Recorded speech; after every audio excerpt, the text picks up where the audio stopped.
KCYM Thalassery അതിരൂപതയും Shalom ടെലിവിഷനും സംയുക്തമായി കത്തോലിക്ക യുവജന മതബോധന ഗ്രന്ഥം അടിസ്ഥാനമാക്കി സംഘടിപ്പിക്കുന്ന യുക്യാറ്റ് എന്ന പഠന പരമ്പരയിലേക്ക് എല്ലാവർക്കും ഹൃദ്യമായ സ്വാഗതം. ഇന്നത്തെ ഈ എപ്പിസോഡിൽ യുവജനങ്ങളുടെ ചോദ്യങ്ങൾക്ക് മറുപടി നൽകുവാനും അവരോട് ആശയസംവേദനം നടത്തുവാനുമായി നമ്മോടൊപ്പമായിരിക്കുന്നത് തലശ്ശേരി അതിരൂപത ഇടയനും പണ്ഡിതനുമായ അഭിവന്ദ്യ മാർ ജോസഫ് പാമ്പ്ളാനി പിതാവാണ്. പിതാവേ, അങ്ങേക്ക് ഹൃദ്യമായ സ്വാഗതം. അതോടൊപ്പം പിതാവിനോട് ചോദ്യങ്ങൾ ചോദിക്കുന്നതിനു വേണ്ടി ഇവിടെ എത്തിയിരിക്കുന്ന തലശ്ശേരി അതിരൂപത വായാട്ടുപറമ്പ് ഫൊറോനയിലെ യുവജനങ്ങളെ ഏറെ സ്നേഹത്തോടെ സ്വാഗതം ചെയ്യുന്നു. കഴിഞ്ഞ എപ്പിസോഡുകളിൽ വിശ്വാസ പ്രമാണത്തെ സംബന്ധിച്ച ചർച്ചകളിലൂടെയും പഠനങ്ങളിലൂടെയും നമ്മൾ കടന്നു പോവുകയായിരുന്നല്ലോ. അതിൻ്റെ തുടർച്ചയെന്നോണം പരിശുദ്ധാത്മാവിലുള്ള വിശ്വാസം സംബന്ധിക്കുന്ന ചർച്ചകളാണ് ഇന്നത്തെ എപ്പിസോഡിൻ്റെ ഇതിവൃത്തം. പിതാവേ, നമുക്ക് ആരംഭിച്ചാലോ? ആരംഭിക്കാം. ആരാണ് ആദ്യത്തെ ചോദ്യം ചോദിക്കുന്നത്? ശീതളാണ് ആദ്യത്തെ ചോദ്യം ചോദിക്കുന്നത്. ശീതൾ ചോദിക്കാവുന്നതാണ്. സ്നേഹിക്കാൻ മാത്രം അറിയുന്ന ദൈവത്തിന് മനുഷ്യനെ എങ്ങനെ വിധിക്കാൻ കഴിയുന്നു? ദൈവം വിധിക്കുന്നു എന്ന് പറയുന്നതിൻ്റെ അർത്ഥം ഒന്ന് വിശദീകരിച്ചു തരാമോ? ശീതളിൻ്റെ ചോദ്യം വളരെ ചൂടുള്ളൊരു ചോദ്യമാണ്. ശീതളിൻ്റെ പേര് വളരെ കുളിർമയുള്ള പേരാണ്, എങ്കിലും ചോദ്യം വളരെ കഠിനമാണ്. ദൈവം വിധിക്കുന്നത് എങ്ങനെ? സ്നേഹം മാത്രമായ ദൈവത്തിന് എങ്ങനെയാണ് വിധിക്കാൻ പറ്റുക?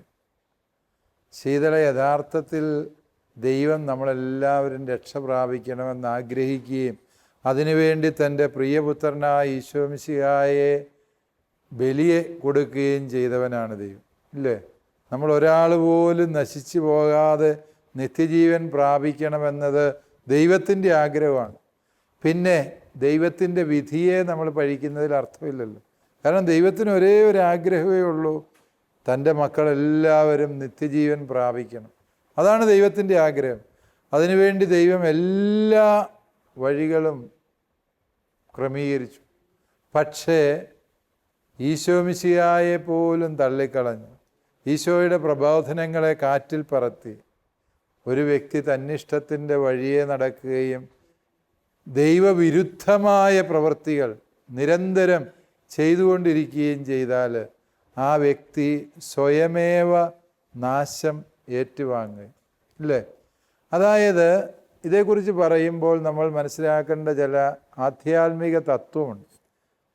പാപം അതിൽ തന്നെ നാശകാരിയാണ്. സിൻ ഈസ് സെൽഫ് ഡിസ്ട്രക്റ്റീവ് എന്ന് നമ്മൾ പഠിച്ചിട്ടുണ്ട്, അല്ലേ? പാപം അതിൽ തന്നെ നാശകാരിയാണ്. ഞാൻ പലപ്പോഴും അത് വിശദീകരിക്കാൻ പറയാറുള്ള ഒന്ന് രണ്ട് ഉദാഹരണം ഇതാണ്. ഇപ്പോൾ ശീതളെ, ഒരാൾ ഉപ്പ് ഒരുപാട് തിന്നു എന്ന് വിചാരിക്കുക. ഇപ്പോൾ ഉദാഹരണമായി ശീതളിന് ഉണക്കമീൻ വറുത്തത് ഇഷ്ടമാണെന്ന് വിചാരിക്കും. കുറേ ഉണക്കമീൻ തിന്നു, അതിൻ്റെ കൂടെ കുറേ ഉപ്പ് അകത്തായി, അല്ലേ? ഇപ്പോൾ എന്ത് സംഭവിക്കും? പരവേശം കൂടും. പരവേശം ഉണ്ടാകും, ദാഹം ഉണ്ടാകും, അല്ലേ? ഈ ദാഹം എങ്ങനെയുണ്ടായത്?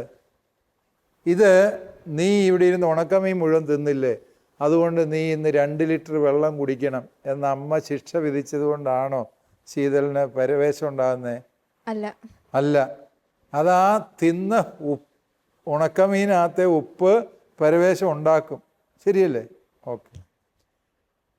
ഒരാൾ ആസിഡ് കുടിച്ചു എന്ന് വിചാരിച്ചാൽ മതി, കുടിക്കണ്ട, അല്ലേ? ഈ ആസിഡ് കുടിച്ചു കഴിയുമ്പോൾ എന്താണ്? നാവ് പൊള്ളും, ചുണ്ട് കത്തി കരിഞ്ഞു പോകും, അല്ലേ? ചില ദുഷ്ടന്മാർ പ്രേമിച്ച പെണ്ണ് വാക്ക് മാറ്റിയെന്ന് പറഞ്ഞ് അതിൻ്റെ മോന്തയ്ക്ക് കൊണ്ട് ആസിഡ് ഒഴിക്കുന്നവന്മാരുണ്ട്. അവനെ പത്രത്തിൽ കേട്ടിട്ടില്ലേ? എന്തോ ഒരു ദുഷ്ടന്മാരാണ് അവർ. അവനൊന്നും സ്നേഹിച്ചിട്ടേ ഇല്ല, സ്നേഹം എന്താന്ന് പോലും അവൻ അറിയത്തുമില്ല. അതുകൊണ്ടല്ലേ അങ്ങനെയൊക്കെ ചെയ്യുന്നു, ഇല്ലേ? അപ്രകാരം ആസിഡ് കൊണ്ടേ ഒഴിക്കും. ആസിഡ് കുടിച്ചാൽ വാവുള്ളൂ എന്ന് മാത്രമല്ല, അത് ഇറങ്ങിപ്പോകുന്ന കുടലും ആമാശയവും സർവ്വതും കത്തിപ്പോകും. ഇത് ആസിഡ് കുടിച്ചതിൻ്റെ പേരിൽ പോലീസ് ശിക്ഷിക്കുന്നതാണോ അവൻ്റെ ഈ പൊള്ളൽ? അല്ല. പൊള്ളിക്കുക എന്നത് ആസിഡിൻ്റെ സ്വഭാവമാണ്. ഒരുത്തൻ വിഷം കഴിച്ചു, അവൻ മരിച്ചു പോകും. വിഷം അതിൻ്റെ പരിണിത ഫലം മരണമാണ്, അല്ലേ? അപ്പോൾ ഉപ്പിൽ പരവേശം അടങ്ങിയിരിക്കുന്നത് പോലെ, ആസിഡിൽ പൊള്ളൽ അടങ്ങിയിരിക്കുന്നത് പോലെ, വിഷത്തിൽ മരണം പതിയിരിക്കുന്നത് പോലെ, എല്ലാ പാപത്തിലും നാശം, ദുരന്തം, തകർച്ച പതിയിരിക്കുന്നു. ഇതാണ് സത്യം. അതുകൊണ്ട് ഒരു വ്യക്തി പാപം ചെയ്ത് അങ്ങ് ജീവിക്കുകയാണെങ്കിൽ എന്ത് സംഭവിക്കും? ആ വ്യക്തി ദൈവത്തിൽ നിന്ന് അകന്നകന്ന് സ്വാഭാവികമായും പിശാചിൽ എത്തിച്ചേരും. പാപം ചെയ്യുമ്പോൾ നമ്മൾ പറയുന്നത് എന്താ? ദൈവമേ, എനിക്ക് നിന്നെ വേണ്ട, നിന്നെ എനിക്ക് കാണുന്നത് ഇഷ്ടമല്ല, നിൻ്റെ വാക്കുകൾ കേൾക്കുന്നത് ഇഷ്ടമല്ല, നിൻ്റെ ഒപ്പമായിരിക്കുന്നത് എനിക്ക് ഇഷ്ടമല്ല എന്ന് നാം സാക്ഷ്യപ്പെടുത്തുന്ന പ്രവൃത്തിയാണ് നമ്മുടെ പാപങ്ങൾ, അല്ലേ ശീതളെ? നാം പാപം ചെയ്യുമ്പോൾ ദൈവത്തെ വേണ്ട എന്ന് പറയും. ദൈവമേ, നിൻ്റെ വചനം കേൾക്കാൻ എനിക്ക് ഇഷ്ടമല്ല, നിൻ്റെ കൂടെ ആയിരിക്കാൻ എനിക്ക് താല്പര്യമില്ല. അതാണ് ഓരോ പാപത്തിലൂടെയും നമ്മൾ സാക്ഷ്യപ്പെടുത്തുന്നത്. അങ്ങനെ പാപത്തിലൂടെ ദൈവത്തിൽ നിന്ന് അകന്നകന്ന് ആരുടെ അടുത്തെത്തും? നമ്മൾ ആരുടെ അടുത്തെത്തും? ദൈവത്തിൽ നിന്ന് അകന്നാൽ പിന്നെ എവിടെ എത്തും? സാത്താൻ്റെ അടുത്തെത്തും, അല്ലേ? അങ്ങനെ സാത്താൻ്റെ അടുക്കൽ എത്തിക്കഴിഞ്ഞ ഒരുവൻ, എനിക്ക് ദൈവമേ നിന്നെ വേണ്ട, ഈ സാത്താനെ മതി എന്ന് പറഞ്ഞ് നിൽക്കുന്നതിന് നിറകണ്ണുകളോടെ ദൈവം അവൻ്റെ തീരുമാനത്തെ അംഗീകരിക്കുന്നതാണ് വിധി എന്ന് പറയുന്നത്. അല്ലാതെ നമ്മൾ വിചാരിക്കുന്നത് പോലെ ദൈവം ഓരോരുത്തരുടെ മുഖത്തേക്ക് നോക്കിയിട്ട് ഇവനെ എടുത്ത് തീയിലേക്ക് എറിഞ്ഞേക്ക്, ഇവനെ സ്വർഗത്തിൽ കയറ്റിവിട്, അങ്ങനെ ദൈവം ഓരോരുത്തരെയായി പച്ചതൊട്ട് കയറ്റിവിടുന്നതല്ല വിധി എന്ന് പറയും. ഈ വിധിയുടെ ആധാരമായ തീരുമാനവും പ്രവൃത്തികളും നമ്മുടെ തന്നെതാണ്. നമ്മളെടുത്ത ആ തീരുമാനത്തെ ദൈവമായ കർത്താവ് അംഗീകരിക്കുന്നു. അതാണ് യഥാർത്ഥത്തിൽ വിധിയിൽ സംഭവിക്കുന്നത് എന്നോർക്കുക. അതുകൊണ്ട് ഒരു വ്യക്തി നരകത്തിൽ പോകുന്നത് ദൈവത്തിൻ്റെ സ്നേഹത്തിന് കുറവ് വന്നതുകൊണ്ടല്ല, ദൈവത്തിന് ആ വ്യക്തിയെ സ്നേഹമില്ലാഞ്ഞിട്ടുമല്ല, മറിച്ച് സ്നേഹനിധിയായ അവൻ്റെ രക്ഷയ്ക്ക് വേണ്ടി എല്ലാ പദ്ധതിയും ഒരുക്കിയ ദൈവത്തെ വേണ്ട എന്ന് പറഞ്ഞ് ഒരുവൻ ബോധപൂർവം ദൈവത്തിൽ നിന്ന് അകലുന്നത് നിറകണ്ണുകളോടെ ദൈവം തിരിച്ചറിയുകയും അവൻ്റെ തീരുമാനത്തെ നിത്യമായും അംഗീകരിക്കുകയും ചെയ്യും. അതാണ് വിധി എന്ന് പറയുന്നത്. ദൈവം അവനെ തിരുത്താൻ ഒരുപാട് വട്ടം ശ്രമിച്ചതാണ്, പക്ഷെ അവൻ കേട്ടില്ല. അവന് ദൈവത്തെ വേണ്ടെന്ന് പറഞ്ഞാൽ ജീവിക്കും. അങ്ങനെ വരുമ്പോൾ ദൈവമായ കർത്താവ് നിസ്സഹായനായിത്തീരും. അതാ വിശുദ്ധ അഗസ്തീനോസ് പുണ്യവാളൻ പറഞ്ഞത്, നിൻ്റെ അനുവാദം കൂടാതെ നിന്നെ സൃഷ്ടിച്ച നിൻ്റെ ദൈവത്തിന് നിൻ്റെ അനുവാദം കൂടാതെ നിന്നെ രക്ഷിക്കാനാവില്ല. ശീതളിനെ സൃഷ്ടിച്ചപ്പോൾ ദൈവം ശീതളിനോട് അനുവാദമൊന്നും ചോദിച്ചോ? ഇല്ല. അതേസമയം ശീതളിനെ രക്ഷപ്പെടുത്തണമെങ്കിൽ ശീതള സമ്മതിക്കണം. ദൈവമേ, എനിക്ക് അങ്ങേ ഇഷ്ടമാണ്, ഞാൻ അങ്ങയോടൊത്ത് ജീവിക്കാൻ തയ്യാറാണ്, അങ്ങയുടെ പ്രബോധനങ്ങൾക്കനുസരിച്ച് ഞാൻ എൻ്റെ ജീവിതം ക്രമപ്പെടുത്തിക്കൊള്ളാം എന്ന് ശീതള് സമ്മതിച്ചെങ്കിൽ മാത്രമേ ശീതളിനെ രക്ഷയുടെ വഴിയിൽ സ്വർഗത്തിലെത്തിക്കാൻ പറ്റൂ. പഴയ നിയമം ആവർത്തിച്ച് പറയുന്നൊരു സത്യമുണ്ട്, ഞാനിതാ നിൻ്റെ മുമ്പിൽ ജീവനും മരണവും വെച്ചിരിക്കും, നിനക്ക് ഇഷ്ടമുള്ളത് തിരഞ്ഞെടുത്തു. ജീവൻ തിരഞ്ഞെടുത്താൽ നീ സ്വർഗത്തിൽ, മരണമാണ് നീ തിരഞ്ഞെടുക്കുന്നതെങ്കിൽ നരകത്തിലെത്തുന്നു. ഇത് നമ്മുടെ തിരഞ്ഞെടുപ്പിന് ദൈവം തരുന്ന അംഗീകാരമാണ് വിധി എന്ന് മനസ്സിലാക്കിയാൽ നമ്മുടെ പല സംശയങ്ങളും മാറിക്കിട്ടും എന്നാണ് എനിക്ക് തോന്നുന്നത്. ശീതളിൻ്റെ ചോദ്യത്തിനുള്ള ഉത്തരം ലഭിച്ചു എന്ന് വിചാരിക്കുന്നു. അടുത്ത ചോദ്യത്തിലേക്ക് നമുക്ക് പ്രവേശിക്കാം. ആരാണ് അടുത്ത ചോദ്യം ചോദിക്കുന്നത്? സനലാണ് അടുത്ത ചോദ്യം ചോദിക്കുന്നത്. സനലിന് ചോദിക്കാവുന്നതാണ്. അഭിനന്ദി പിതാവേ, എൻ്റെ പേര് സനൽ തക്കേൽ. എൻ്റെ ചോദ്യം ഇതാണ്: ദൈവത്തെ പൂർണ്ണമായി അറിയാനും അനുഭവിക്കുവാനും പരിശുദ്ധാത്മാവ് എത്രമേൽ നമ്മെ സഹായിക്കുന്നു? യെസ്, സനലിൻ്റെ ചോദ്യം വളരെ നല്ല ചോദ്യമാണ്.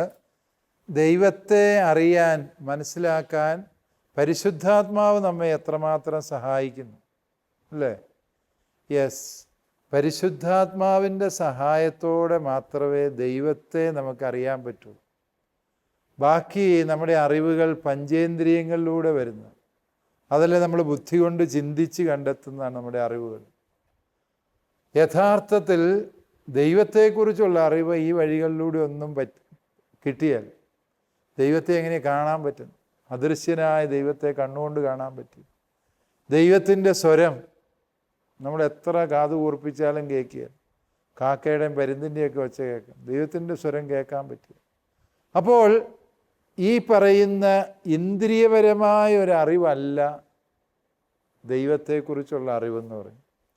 നമ്മുടെ ബുദ്ധി കൊണ്ട് നമ്മൾ ആലോചിച്ചാൽ ദൈവത്തെക്കുറിച്ച് നമുക്ക് ചിന്തിക്കാൻ പറ്റും, നിത്യസത്യങ്ങളെക്കുറിച്ച് മനസ്സിലാക്കാൻ നമുക്ക് ശ്രമിക്കാം എന്നേ ഉള്ളൂ. പക്ഷേ പരിശുദ്ധാത്മാവ് നമ്മുടെ ബുദ്ധിയെ പ്രകാശിപ്പിക്കുമ്പോഴാണ് നമ്മൾ പുതിയ മനുഷ്യരായിത്തീരും. ദൈവത്തെ അറിയുവാൻ, നിത്യസത്യങ്ങൾ മനസ്സിലാക്കാൻ നാം പുതിയ മനുഷ്യരാകേണ്ടതുണ്ട്. പന്തക്കുസ്ത തിരുനാളിൽ സംഭവിക്കുന്നതിന് നിങ്ങൾ സാക്ഷികളാണ്. ബൈബിളിൽ അതിൻ്റെ വിവരണമുണ്ട്. യഹൂദരെ ഭയന്ന് കതകടച്ചിരിക്കുകയാണ് ശിഷ്യന്മാരെല്ലാം. പുറത്ത് ആൾക്കൂട്ടമൊക്കെ കണ്ടതിനെ അവരുടെ പേടി ഇരട്ടിയായി. അങ്ങനെ ഇരിക്കവെയാണ് കൊടുങ്കാറ്റിൻ്റെ ആരവം പോലെ തീനാവുകളുടെ രൂപത്തിൽ പരിശുദ്ധാത്മാവ് അവരുടെ മേൽ ഇറങ്ങി വന്നു. ഇറങ്ങി വന്നു കഴിഞ്ഞപ്പോഴോ അവർ അടച്ച കതകുകളെല്ലാം തുറന്ന് ആരെ പേടിച്ചിരുന്നോ അവരുടെ ഇടയിലേക്ക് ഓടിച്ചെന്നിട്ട് പറഞ്ഞു, നിങ്ങൾ കുരിശിൽ തറച്ചു വന്ന നസ്രായനായ യേശുവിനെ ദൈവമായ കർത്താവ് ഉയർപ്പിച്ചു, ഞങ്ങളതിൻ്റെ സാക്ഷികളാണ് എന്ന് പറഞ്ഞു. എന്തൊരു മാറ്റം അത്, അല്ലേ? പരിശുദ്ധാത്മാവ് ഒരു വ്യക്തിയിൽ വന്നു കഴിയുമ്പോൾ സംഭവിക്കുന്ന ഒന്നാമത്തെ മാറ്റം അതാണ്. ആ വ്യക്തി ഈശോ മിശിഹായിക്ക് സാക്ഷ്യം വഹിക്കാൻ ധൈര്യമുള്ളവനാകുന്നു, അതിനുള്ള കൃപയുള്ള വ്യക്തിയാകും. സനലിൽ പരിശുദ്ധാത്മാവ് വന്നു കഴിഞ്ഞാൽ പിന്നെ സനൽ ഈശോയെക്കുറിച്ച് പറയാൻ ഒരു മടിയുമില്ല. ഏത് കൂട്ടുകാരൻ്റെ മുമ്പിലും അങ്ങനെയല്ലടാ, ഈശോ അങ്ങനെയല്ലല്ലോ പറഞ്ഞത്, അങ്ങനെ ചെയ്യാൻ പാടില്ല, അങ്ങനെ ഒരു തെറ്റിനെ തിരുത്തി കൊടുക്കാൻ സനലിന് പറ്റും. പരിശുദ്ധാത്മാവ് വന്നു കഴിഞ്ഞാൽ നമ്മൾ ഈശോയുടെ സാക്ഷികളായി മാറുന്നു. അതാണ് ഒന്നാമത്തെ മാറ്റം. പരിശുദ്ധാത്മാവാണ് നമ്മളെ പ്രാർത്ഥിക്കാൻ പഠിപ്പിക്കുന്നത്. റോമാലേഖനത്തിൽ പൗലോസ് അപ്പോസ്തലൻ പറയുന്നൊരു വലിയ ചിന്തയാണത്. നമ്മുടെ ആത്മാവ് വലിയ നെടുവീർപ്പോടെ ദൈവത്തിൻ്റെ ആത്മാവോട് ചേർന്ന് പ്രാർത്ഥിക്കുന്നു. ദൈവത്തിൻ്റെ ആത്മാവും നമ്മുടെ ആത്മാവും തമ്മിൽ ചേരുമ്പോഴാണ് ശരിയായ പ്രാർത്ഥന സംഭവിക്കുന്നത്. പരിശുദ്ധാത്മാവാണ് വിശുദ്ധ ഗ്രന്ഥം രചിച്ചത്. വിശുദ്ധ ഗ്രന്ഥം എഴുതാൻ അനേകരെ പ്രചോദിപ്പിച്ച പരിശുദ്ധാത്മാവാണ് വിശുദ്ധ ഗ്രന്ഥത്തിൻ്റെ യഥാർത്ഥ രചയിതാവ്. ദൈവവചനം വായിക്കുമ്പോൾ അതിൻ്റെ അർത്ഥം എന്ത് എന്ന് മനസ്സിലാക്കാനും അതിൽ അന്തർലീനമായ നിത്യസത്യങ്ങൾ ഗ്രഹിക്കാനും പരിശുദ്ധാത്മാവ് നമ്മിൽ വന്നു കഴിയുമ്പോൾ മാത്രമേ നമുക്ക് സാധിക്കുകയുള്ളൂ. പരിശുദ്ധാത്മാവ് വന്നില്ല എങ്കിൽ നമ്മൾ ഏതെങ്കിലും ഒരു പുസ്തകം വായിക്കുന്നത് പോലെ ബൈബിൾ വായിച്ചാൽ തോന്നും. ദൈവാരൂപി നമ്മുടെ ഉള്ളിൽ വന്നു കഴിയുമ്പോൾ ദൈവം തന്നെ നമ്മോട് സംസാരിക്കുന്ന അനുഭവം വിശുദ്ധ ഗ്രന്ഥം വായിക്കുമ്പോൾ നമുക്ക് ലഭിക്കും. വീണ്ടും പരിശുദ്ധാത്മാവാണ് ഓരോ കൂദാശകളിലൂടെയും നമ്മോട് സംവദിക്കുന്നത്. അതുകൊണ്ട് പരിശുദ്ധാത്മാവ് നമ്മിൽ നിറഞ്ഞു കഴിയുമ്പോൾ പരിശുദ്ധ കുർബാനയിൽ ഈശോയെ കാണാൻ നമുക്ക് പറ്റും. വിശുദ്ധ കുമ്പസാരക്കൂട്ടിൽ ഈശോയെ കേൾക്കാൻ നമുക്ക് കഴിയും. വിവാഹമെന്ന കൂദാശയിൽ ജീവിത പങ്കാളിയെ ദൈവതൃക്കരങ്ങളിൽ നിന്നുള്ള അനുഗ്രഹമായി സമ്മാനമായി സ്വീകരിക്കാൻ പറ്റും.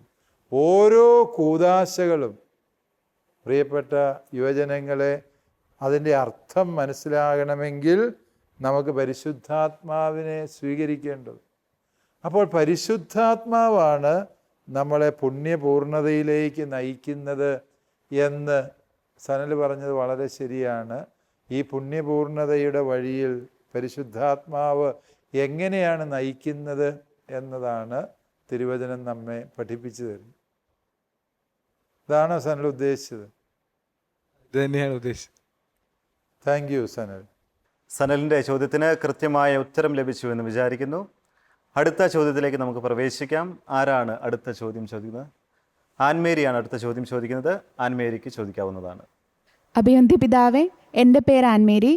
എൻ്റെ ചോദ്യം ഇതാണ്: ഈശോ ദൈവവുമായുള്ള ബന്ധം വിശുദ്ധ ഗ്രന്ഥത്തിൽ ആവർത്തിച്ച് സൂചിപ്പിക്കുന്നുണ്ട്.